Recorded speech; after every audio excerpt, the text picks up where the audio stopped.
esse conteúdo em 2 aulas. E a primeira aula vai ser os livros históricos.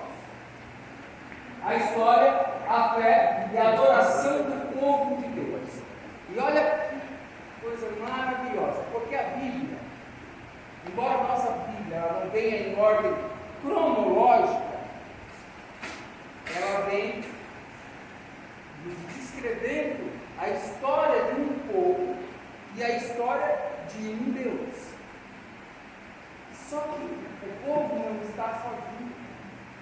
E para o povo não existe apenas um Deus. Então, nós vamos aprendendo ao longo da Bíblia que o nosso Deus é único, que o nosso Deus é vivo e que o nosso Deus opera no meio daqueles que Ele opera.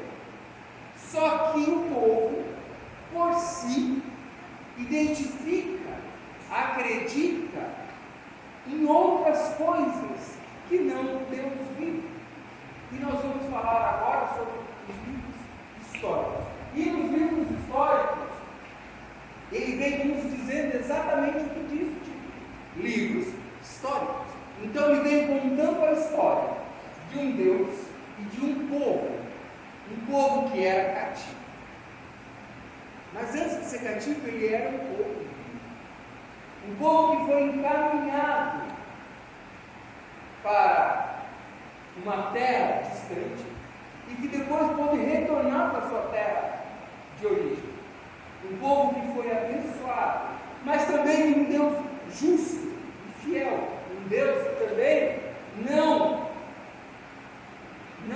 cerra os olhos para quando o povo escolhido dele se embrenhe aos caminhos. E nós vamos aprender sobre isso hoje. Então, falando sobre a história de Israel com o plano redentivo de Deus. Olha só, a história de Israel, e aí vamos tentar traçar aqui rapidamente sobre o que é a história de Israel. Primeiro, nós temos Israel em vários momentos. Tá? Nós temos Israel em vários momentos. Só que o povo ele se divide em hebreu, a história dele, hebreu, israelita, judeu. O povo se divide dessa forma. O povo se divide antes de Jacó, no povo hebraico. Em Jacó, quando Jacó vira Israel, agora o povo israelita. E mais adiante o povo judaico, que vem da região de Judá. E esse povo, ele adentrou. Em Êxodo nós vemos o povo saindo do Egito e indo para uma terra prometida. Indo para uma terra prometida. Observe bem, o povo vai para a terra prometida por Deus a esse povo. Ele entra nessa terra. E aí eles tomam posse da terra. E existe um momento na história, e nós estamos falando, por que eu estou falando de história? Porque nós estamos falando sobre livros históricos. E por que esse povo entra nessa terra? Existe um momento em que essa terra, aí nós vamos falar sobre aonde habita esse povo. Eles entram na terra, as 12 tribos de Israel, em algum momento, entram na terra prometida. E é mais adiante, a terra prometida se divide em território. Então nós temos uma terra, um espaço, onde habitam as 12 tribos de Israel. Dentro desse espaço nós temos uma região, aonde é a região de Israel, dentro da terra prometida. Num terceiro momento, essa terra de Israel se divide em 2 partes, reino do norte e reino do sul. E isso não vem de uma forma aleatória, mas isso vem por quê? Porque o povo, de novo, faz as suas escolhas. E agora nós temos um povo que tinha toda uma terra para eles, mas mas eles não estiveram satisfeitos com toda essa terra. E aí dentro da terra, dentro das bênçãos de Deus, esse povo se divide. Agora nós estamos falando de um momento em que o povo se divide em dois reinos, norte e sul, Israel e Judá. Israel e Judá. Israel com a capital Samaria, Judá com a capital Jerusalém. E olha só, vocês lembram que eu falei para vocês agora há pouco? O povo hebraico, quando vem Jacó com as 12 tribos, o povo israelense, o povo de Israel. E depois, no terceiro momento, o povo judaico, que se restringe mais à região de Judá. E aí nós vamos falar no decorrer do texto sobre o exílio e o que aconteceu com esses povos. Deus revela, e aí observe, Deus revela progressivamente na história, quer dizer, Ele vem se revelando, Ele vem se revelando, Ele vem se revelando, Ele vem se apresentando. No início de todas as coisas, lá em Gênesis, Ele caminhava entre os seus. No jardim do Éden, Ele caminhava com Adão e Eva, mas agora Ele conversa com as pessoas, Ele conversa com os seus filhos amados, Ele conversa com Moisés através da sarça ardente. E assim Ele vem se revelando aos poucos. Por quê? Porque no pecado original, nós abrimos mão dessa presença quando escolhemos a desobediência. Olha só, no pecado original, escolhemos desobedecer, abrimos mão da presença de Deus. Ele caminhava com eles.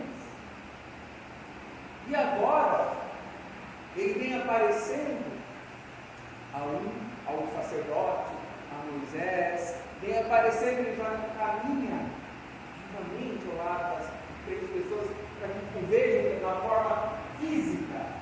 Então, em Hebreus 1 diz assim: havendo Deus antigamente falado muitas vezes e de muitas maneiras aos pais pelos profetas.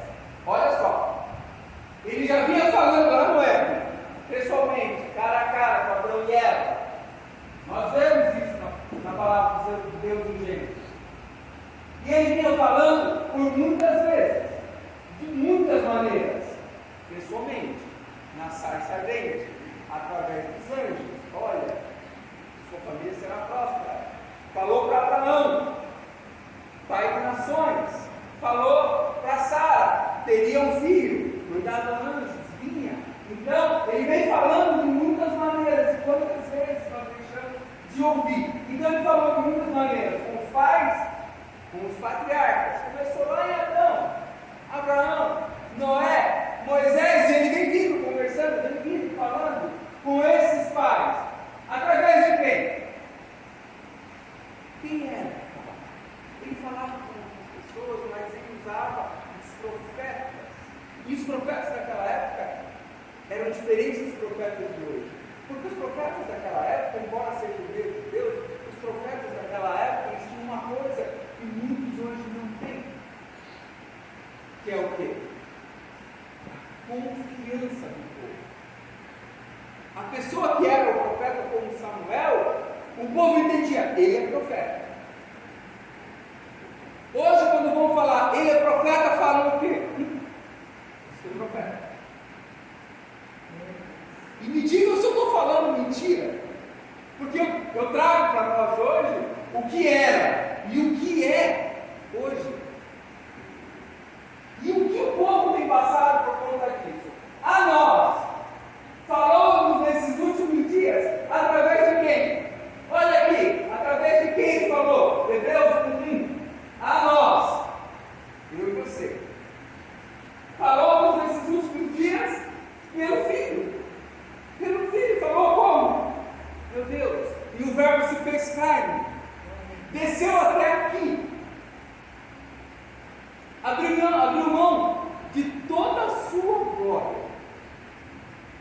sofreu como nós, como carne, fez milagres, e quem viu os milagres acontecendo ainda assim duvidou, ainda assim traiu, ainda assim negou.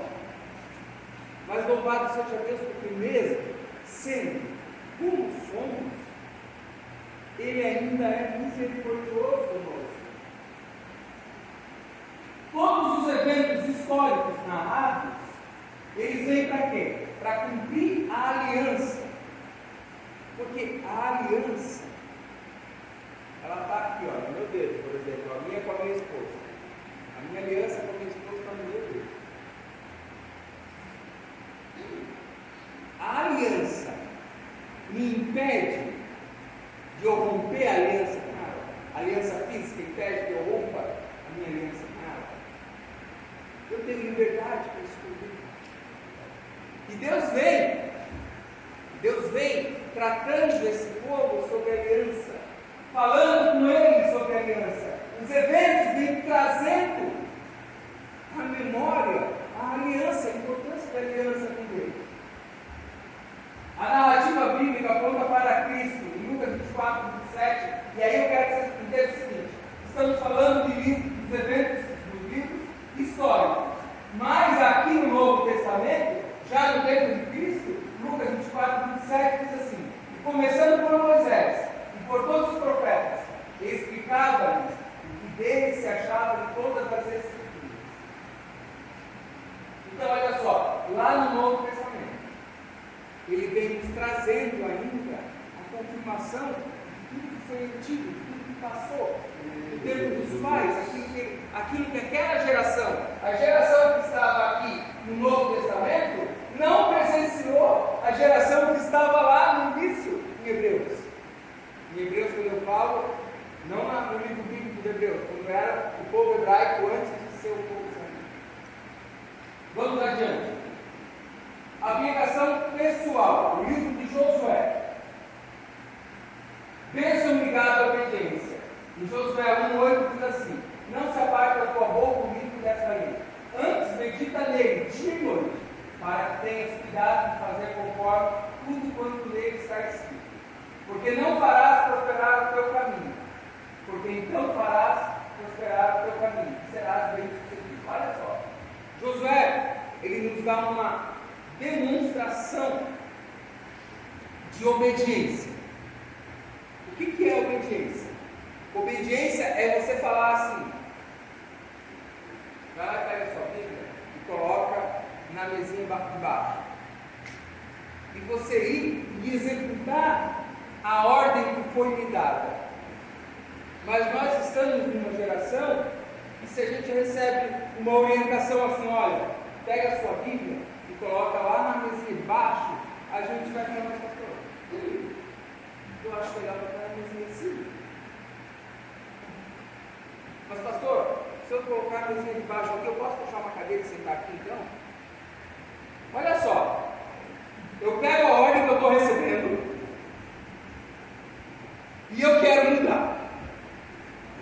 Pastor, mas eu acho melhor ficar aqui. Não, mas é melhor você deixar na mesa de baixo. Aí, eu ponho na mesa de baixo. Ah não, eu obedeci. Só que agora, eu obedeci, mas agora eu vou adaptar. Eu vou puxar uma cadeira então e vou sentar aqui. Às vezes, o Espírito Santo quer que a gente venha e ajoelhe para ler a Bíblia. Mas a gente não quer mais sacrificar a nossa carne. Então o que a gente vai fazer? Vai puxar a cadeira para sentar. E quando a gente fala de Josué, a gente fala de obediência por quê? Entendemos o seguinte: Josué chega do outro lado, vai ter que atravessar o rio. A geração morreu. Eles sepultam Moisés. E agora eles vão ter que atravessar para a terra prometida. E quando eles vão atravessar, quem vai liderar essa travessia? Quem vai liderar essa conquista da terra prometida? Porque a terra prometida, ela foi prometida, mas foi fácil? Não. Foram 40 anos no deserto. Mas foi fácil? Não. Porque a terra prometida não estava abandonada, ela estava tomada. E por que Josué foi? Porque agora Josué toma a frente dessa liderança. E ele não vai entrar na terra prometida e falar, você vai sair daqui porque nós vamos entrar aqui e vamos tomar conta. Não. A terra foi prometida, mas ele vai ter que conquistar a terra prometida. E aí isso envolve o quê? A obediência dele. Porque talvez fosse muito mais fácil ficar do lado de cá do rio. Ó, gente, se vir para cá, porque, por exemplo, a América de Manassés ficou do lado de cá do rio. Ó, talvez fosse mais fácil ficar do lado de cá. Não, nós vamos para a terra que Deus nos prometeu. Mas lá nós vamos morrer, lá nós vamos ter que brigar, lá nós vamos ter que lutar. Mas Deus está conosco. E eu não temo que eu vou enfrentar, porque eu creio. Então, além de encontrarmos obediência, encontramos fé. E como nos falta fé? Como falta fé para o nosso povo? Porque não confiamos mais em quem nos lidera. Como falta fé para o nosso povo, porque não confiamos mais nos homens de Deus, homens e mulheres de Deus. Como nos falta fé, porque não confiamos no nosso Deus. Achamos que a força do nosso braço é mais eficiente que a força do nosso Deus. Olha a diferença então, quando nós vemos Josué. Nós vemos aqui, e aí a gente pode pensar, não, mas isso sou eu. Eu estou falando de mim. Isso é uma decisão minha. Eu não estou falando como minha. Meus irmãos da igreja. Eu vou sair dessa igreja porque eu quero, mas é só eu. Eu vou fazer alguma coisa porque eu quero, mas eu não estou falando com ninguém da igreja, eu estou falando sobre mim. Só que olha aqui o que acontece: pecado individual afeta a comunidade. Em Josué 7, nós vamos ver a história de Acã, que mesmo sendo advertido por Deus que nada deveriam extrair daqueles que foram derrotados, do espólio, ainda assim, ele pede para si uma capa, prata e ouro, esconde tudo em sua tenda. E o que acontece com o povo? O povo sofre. Então, se nós fazemos parte do corpo de Cristo, estamos inseridos no corpo de Cristo, tudo que nós fazemos vai ter consequência direta aonde? No corpo de Cristo. O corpo de Cristo vai acabar sofrendo junto.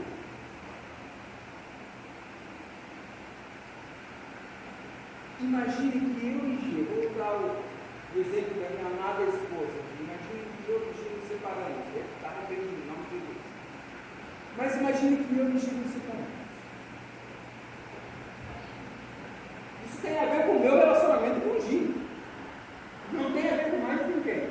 Mas os meus filhos sofrem com isso. Quer dizer, já estou atingindo a comunidade aqui, ó. Mas aqueles que nós lideramos no grupo de casais já sofrem. Por quê? Porque já começam a perder o rumo. Porque, peraí, esse casal era a nossa referência. Quantas vezes nós vivemos isso? Quantas vezes nós vivemos isso? Olhando para pessoas dentro da igreja. E aí as pessoas, não, mas esse sou eu, quem quiser me seguir que venha. Você não é Jesus. Eu não sou Jesus. Eu faço parte do corpo, mas eu não sou a cabeça. Eu faço parte do corpo, mas eu não sou a cabeça.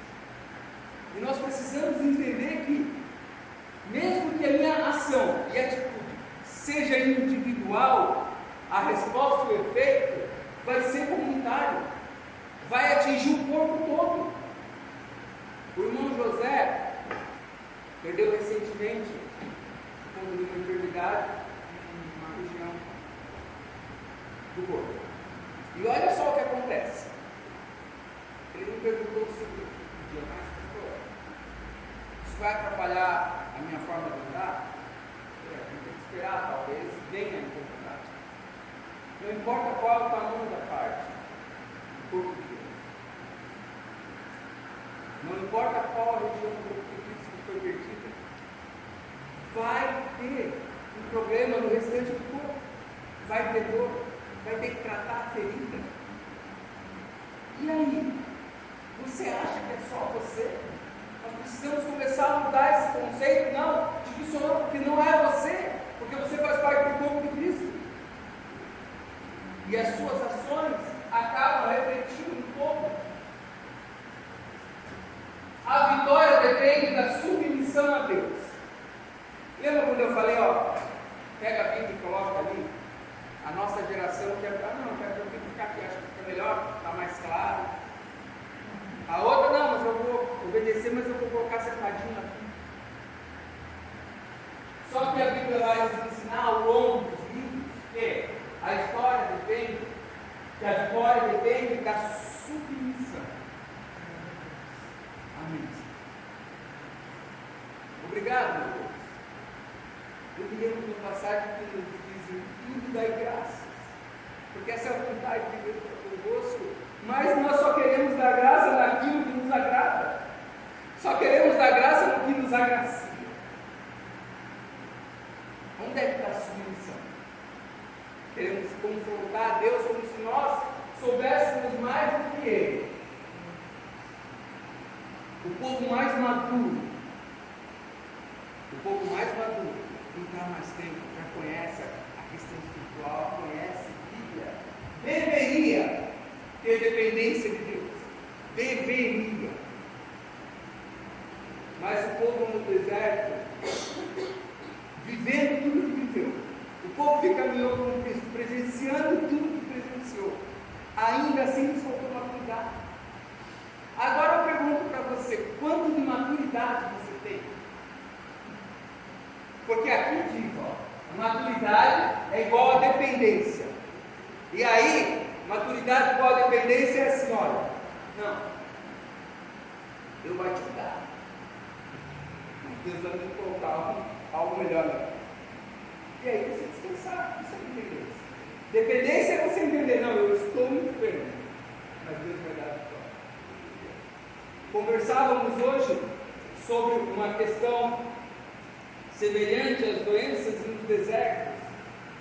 E o deserto a gente acha que é sempre para atravessar, mas o povo que saiu do Egito, a geração que saiu do Egito, não entrou na terra prometida, mas a sua descendência sim. Às vezes não se trata de você, mas do fruto que você vai produzir lá na frente. E que esse fruto é que talvez seja a bênção para outras pessoas.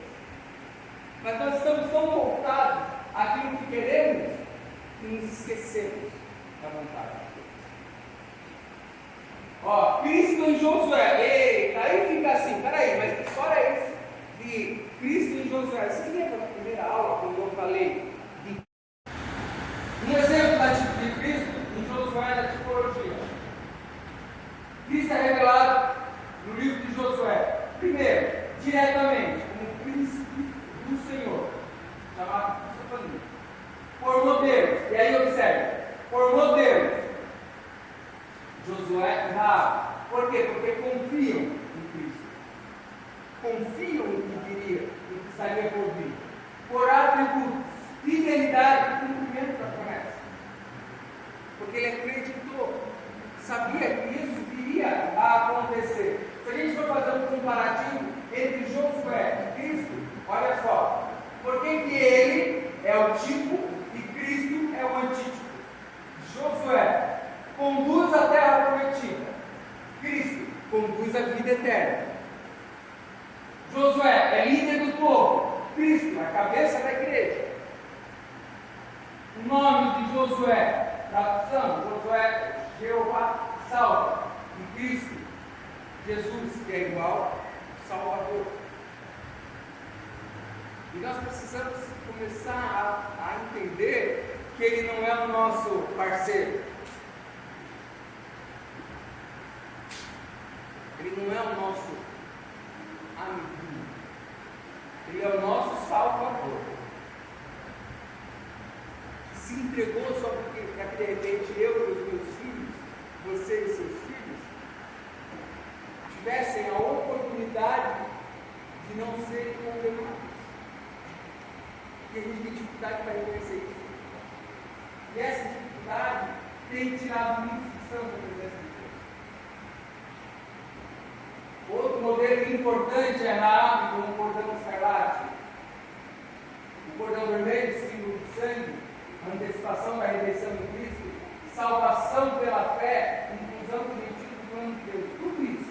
E aí a gente vem falando assim, que ele vem se revelando, mas às vezes as pessoas não conseguem ver a ave colocando o cordãozinho vermelho lá, penduradinho, para indicar que era salvação, porque não conseguem vincular o que estava sendo feito com o que vai acontecer.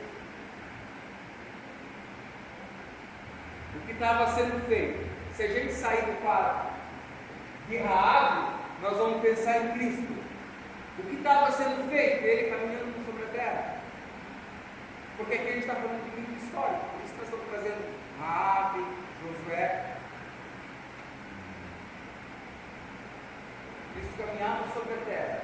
Vinha mostrando quem ele era, para que no final fosse consumada a salvação.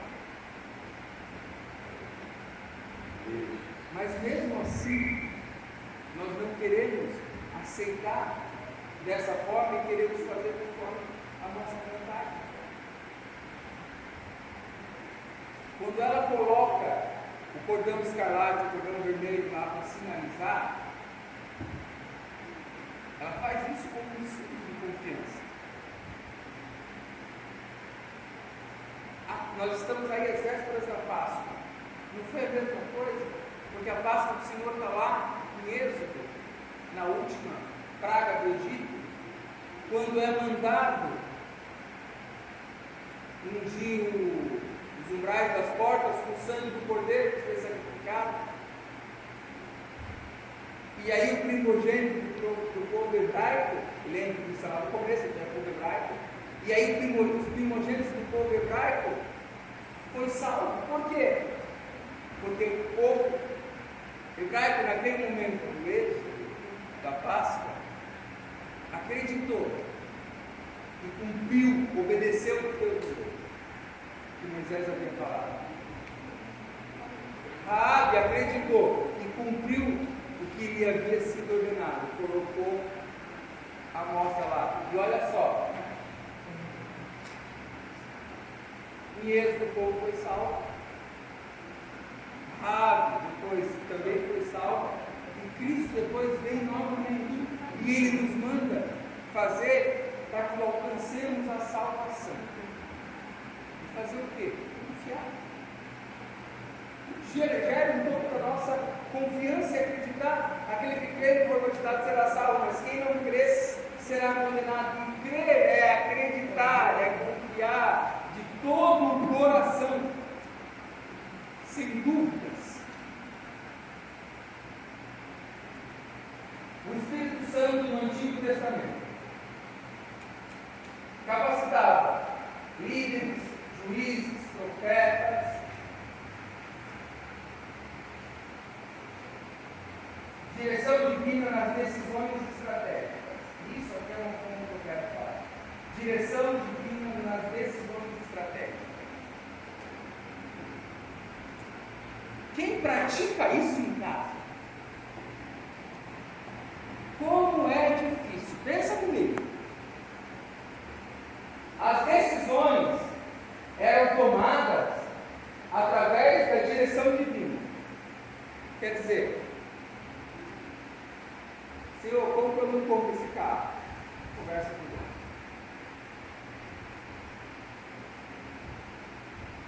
Coloca ou não coloca o meu filho na escola? Conversa com Deus. Nessa.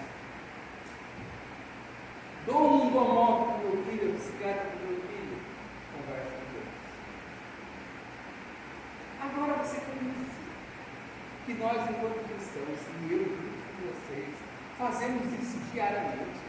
Tomamos as nossas decisões estratégicas baseadas na direção de Deus. E depois nós não sabemos porque não dá certo. Nós fazemos pela nossa vontade tudo. E quando não dá certo, aí recorremos a Deus. E se nós praticássemos algo um pouco diferente, recorrêssemos a Deus antes de praticarmos, qual seria o resultado? As decisões na época de história, elas são tomadas de forma diferente. Elas são tomadas consultando a Deus. Por que então a gente não consegue?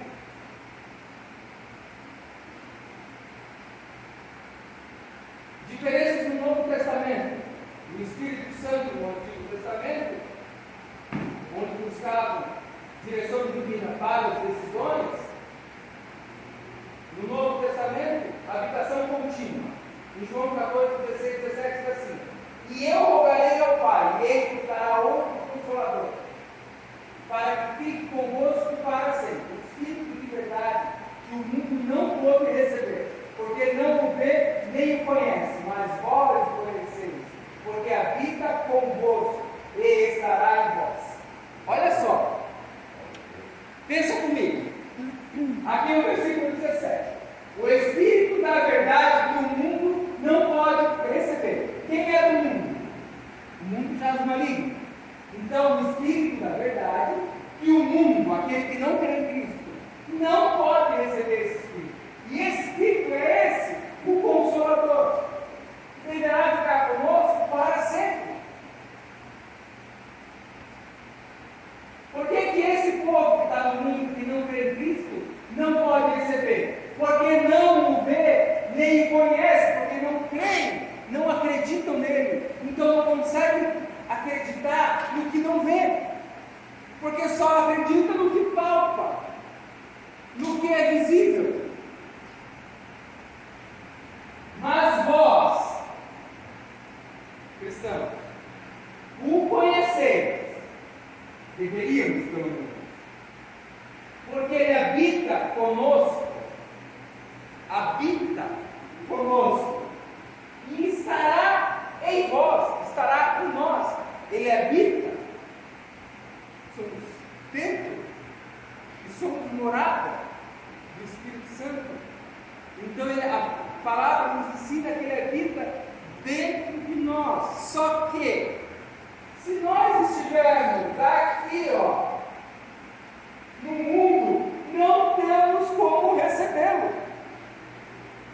Mas espera aí, pastor, está dizendo que eu sou do mundo de maneira alguma? Não estou dizendo isso aí. Eu creio que você é um cristão verdadeiro que crê no Deus vivo. Mas por que as suas decisões não são tomadas por direção de Deus? Por que as nossas decisões então não são tomadas por direção de Deus? Os livros históricos, eles nos trazem uma narrativa da história desse povo e desse Deus maravilhoso. Eles narram a história de Israel, a conquista, a queda e restauração, mostram a fidelidade e juízo de Deus, e aí olha só, eles narram a história, então eles vêm contando tintim por tintim, desde lá do princípio, desde a criação do mundo, até o trecho que você lê, ele vem contando. Os livros históricos, eles vêm contando sobre isso. Aí ele fala sobre a conquista, terra prometida, a queda e a restauração. A queda, quando o povo se divide, quando o povo é exilado e quando é restaurado a ele. Eles vêm trazendo isso. Mostram a fidelidade, mas também mostram o juízo de Deus, porque Deus é fiel. Mas o fato dele ser fiel não quer dizer que ele é justo, que ele vai te julgar, assim como vai me julgar pelo nosso fato. Essa historinha que ele é só amor, não apaga o fogo do seu corpo. A história que ele é só amor não quer dizer que ele é injusto.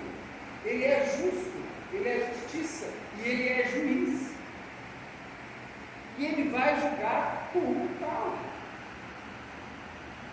Então, mostra fidelidade, mas também mostra que ele é justo. Pensa comigo, povo. O povo alcançou a terra que lhe foi prometida. E depois perdeu a terra que foi prometida por quê? Juízo?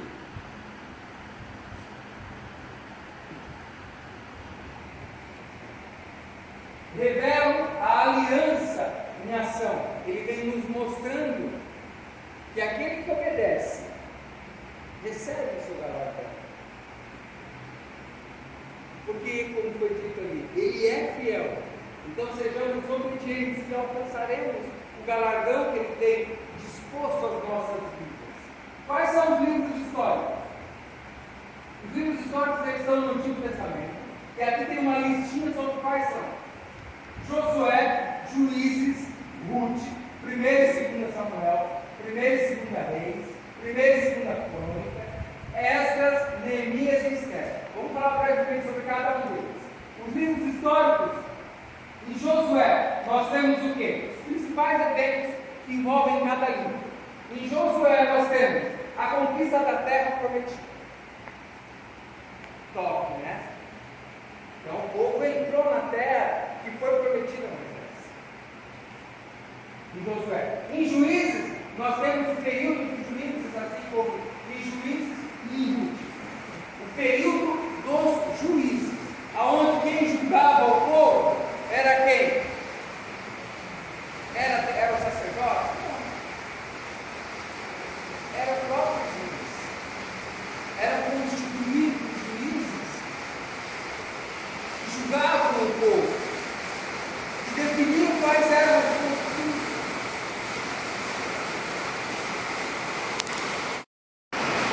Aonde a monarquia é unida.